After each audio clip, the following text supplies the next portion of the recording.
Okay, good afternoon, good morning, everyone. Very disappointed that we couldn't meet in person in DC. I have to say I was kind of looking forward to the warmer weather. It's 15 degrees warmer there than it is here in Madison. But really want to just repeat the appreciation for Seed AI and pulling this together. As was mentioned by Erwin, um, nobody can do this alone, and I think we all play a critical role. And I think bringing the right people together for this conversation is really critical for us to be able to move this incredible technology, this technological advancement forward. And today I'm going to talk about two things that I'm very passionate about: adoption and use of artificial intelligence and cooperative extension. And I'm going to go through and maybe start with a little history. You might be like, "Whoa, that's a photo from a long time ago." This is actually a photo from Rhinelander, Wisconsin, from 1912. This is E.L. Luther. E.L. Luther was the first extension agent in Wisconsin. He was located 200 miles north of the flagship institution, UW-Madison. And his job was to work with farmers around seed selection, around soil conservation, around modernization. Oh, does that sound familiar? So when you think about cooperative extension, I do appreciate the very kind remarks from Austin and Erwin about cooperative extension. It really goes back and is really a fabric of this country and a fabric of the land grant system. But the important thing to remember is that when we look ahead 114 years, we're still working across the communities across the state. And I think there's a lot to that staying power over time. This is Victor Cervera. Victor is one of our specialists in the animal and dairy science program here at UW-Madison. And even though he's 114 years after E.L. Luther, he is working with farmers across the state, particularly dairy farmers. He's developed over 50 tools using AI to help dairy farmers think about how do they maximize their production? How do they not only maximize their production, but maximize their bottom line? And obviously, robotics have changed the dairy industry significantly.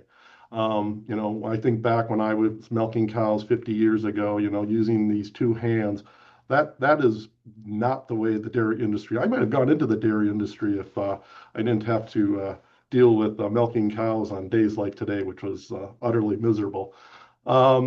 But if we look at the way things have advanced, obviously farms are much bigger now, but the technology on farms and the data being collected is just amazing. So Victor is working with those farmers to provide just critical knowledge to help them be profitable, help them make decisions on what they should do related to nutrition, when to rotate cows in, heifers in, etc. Incredible value to our ag industry. And I would say the ag industry is actually much farther ahead related to AI technology adoption than other sectors. And I'll talk about some of those other sectors later. So when you think about the cooperative extension system, it goes back to 1912. There's three different types of cooperative extensions. There's the 1864s, those are the original ones that were developed in every state. There's the ones that were developed in the 1890s, the historically black colleges and universities. There's 19 of those. And then there's the 1994s, and these are the tribal colleges that were created, obviously, in 1994. If you take all of those extension programs, you have 110 extension programs / land grant universities across the U.S. Now, you may look at this map and say, whoa, there's a lot of space there where we're not engaging. But the beauty of the cooperative extension system is its distributed network. It's called cooperative extension because it's cooperatively funded. It's funded by USDA NIFA, it's funded by the state, and it's funded by local government. In Wisconsin, that's our county partners. What that results in is this distribution across the entire country. So when you look out to the west, you'll see universities that are, a pretty small part of the state, New Mexico, for example. But you have to remember, there's this network of educators that are spread across that entire state. And that's really part of the strength. And I think we all know that people have a much higher level of trust with those people who are located in their communities. And that's one of the strengths of cooperative extension.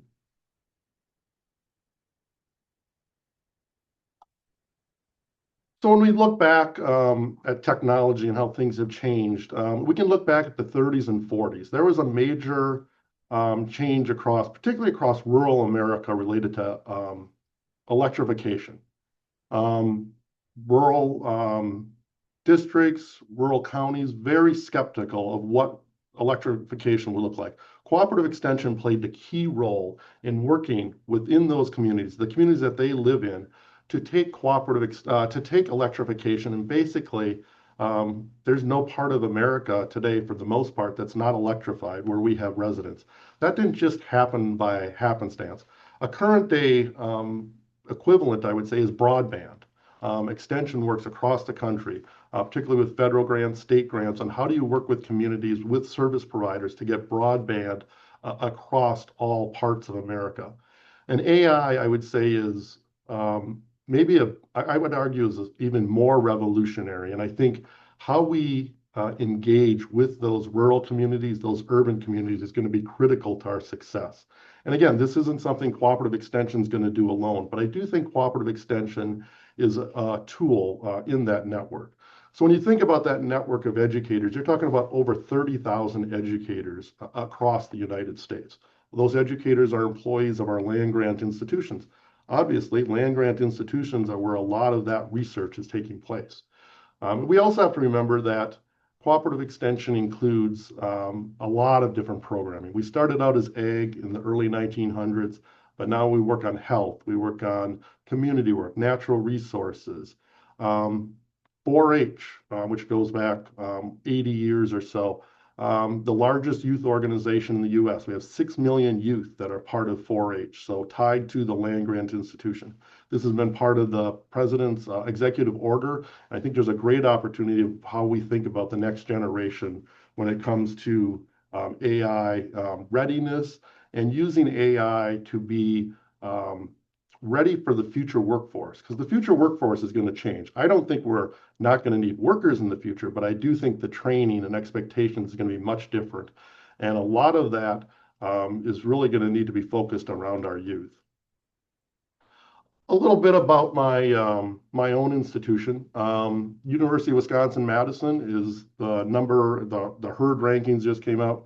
A lot of people might think about this as flyover area, but UW-Madison is the 5th largest research university in the US, about $1.95 billion. And myself and other leaders and our chancellor initiated what we call the RISE AI initiative. RISE stands for Research, Innovation, and Scholarly Excellence. We started this about 2.5 years ago, and we allocated a significant amount of our resources to hire 50 new faculty focused on AI.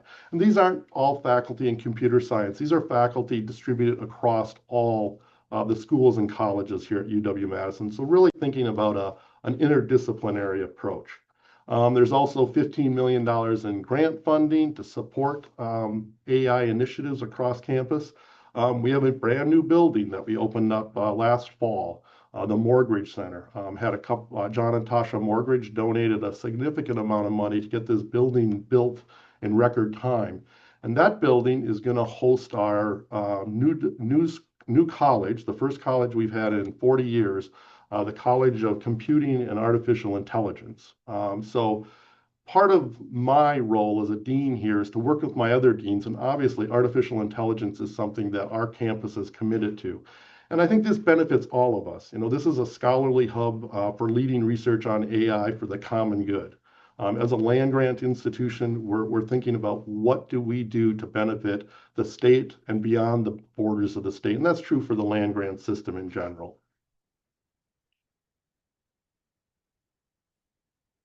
About 2.5 years ago, I heard a lot of conversations within the cooperative extension system that we weren't doing a great job of training our on-the-ground educators. I decided it was time to take some risk and take some bold action. So we invested a significant amount of money to create the EXPAND program. The EXPAND program is designed to train those 30,000 educators across the United States. We launched this last fall with some training around facilitation, obviously a critical role for extension educators and AI as well when you start having to engage with a variety of groups sometimes can be controversial when you start talking data centers, et cetera. Our goal of Expand is to think about that network of educators. Again, bigger than Wisconsin. I'm thinking this needs to be something that really focuses on how do we raise all boats across the country. About a year ago, it occurred to me that artificial intelligence is really important, that extension educators need to learn more about that. So with a generous donation, grant, I should say, from the Sloan Foundation, and some funding from the USDA's NIFA Rural Partnership Institute, we were able to start thinking about AI training for educators. So this April, we're going to launch a 6-week pilot course for educators around the country focused on education and adoption of AI. So this isn't just how they would use AI in their work, but how do they actually program? So if you think about a 4-H educator, how do you actually incorporate AI in a safe and supportive way for youth? That's not something that's intuitive to 4-H educators across the country. So we're bringing in experts. In fact, if there's anybody that wants to get involved in this, we're looking for additional experts. And again, this is a pilot project. We're hoping to scale this. That's something that was talked about. Erwin talked about that we need to take risk. We need to develop some of these pilot ideas. Some will work, some will fail. But then we really need to think about how do we scale those up to the benefit of really getting AI use and adoption increased across the country. So that was one step that's really looking at the national level. I'm hearing from constituents in Wisconsin that we don't know AI. What can extension do to help us? So one of the things that we started to think about was training for local government. We're funded by county government here in the state. So we're pairing this again with some of that support from USDA and the Sloan Foundation to develop training programs for local government officials. So if you think about local government employees, there's 14 million local government employees across the US. These tend to be leaders, thought leaders, action leaders in local communities. There's hundreds of thousands of elected officials across the US. And we work very closely with our League of Municipalities, our towns, and our counties here in Wisconsin. In fact, they are funding these forums that we're setting up that are going to take place in March of this year. And the goal of these forums is to bring local officials together. We're having 4 of them, so they're geographic distributed. We don't want people having to drive a long way. But similar to today, these are workshops, except this is focused on helping them understand AI. There's a lot of fear out there. There's a lot of misunderstanding. But there's also people who are early adopters who are ready to go. So we're starting the day off with a track, a 101, a 201 track, having people go through that. And then in the afternoon, we really break out into more application sessions, but also data centers. Data centers are highly controversial. We just had a major change of plans here near Madison related to a large data center. And local governments are struggling to understand. They don't even know what data centers are in many cases, much less what the ramifications are. And I think this goes back to this idea of extension being embedded and trusted. So we all know that higher ed has gone through some major challenges with trust from the general public. That has not been true for extension. Extension, because of its embeddedness in the communities and its application, is still a very highly trusted entity. We're also non-regulatory, which is different than state and federal agencies. That really allows us to come into these county conversations, for example, around data centers, and provide unbiased information. And I hark frequently with my staff, my faculty, that we need to be unbiased because that's what helps us be trusted entities. So very excited about those, and again, really appreciate the funding. And again, these are pilot approaches, but I think both of these have the potential to scale up. Here's an example of Bill Omican. He's one of our AI specialists. He's actually doing a course to certified public managers. We have a certified public manager program here in Cooperative Extension in Wisconsin, and he's doing a lot of work with them to understand what AI means as part of them becoming certified managers. And they are hungry for this information. They want us to come and they want us to really work with them. And I think, Erwin commented on this. It's really that combination of innovation and education. Working with them, we need to be innovative in how we reach them and how we engage them. But we also need to be thinking about how do we educate them? How do we bring them along in this journey? And again, this isn't, me saying cooperative extension is going to be the end all be all for AI adoption. But I do think we can play a critical role partnering with many of you who are in this room to think about how do we work together to really advance the understanding use of AI. As Erwin pointed out, we want to be the most prosperous country in the world. There's so much efficiency when I look at local government, economic benefits to small businesses. And to be honest, if we're going to remain competitive on the world stage, we're going to need to figure this out and figure this out quickly. And I think we need to be nimble, and I think all of us need to think about how do we leverage our resources to work together to advance our work.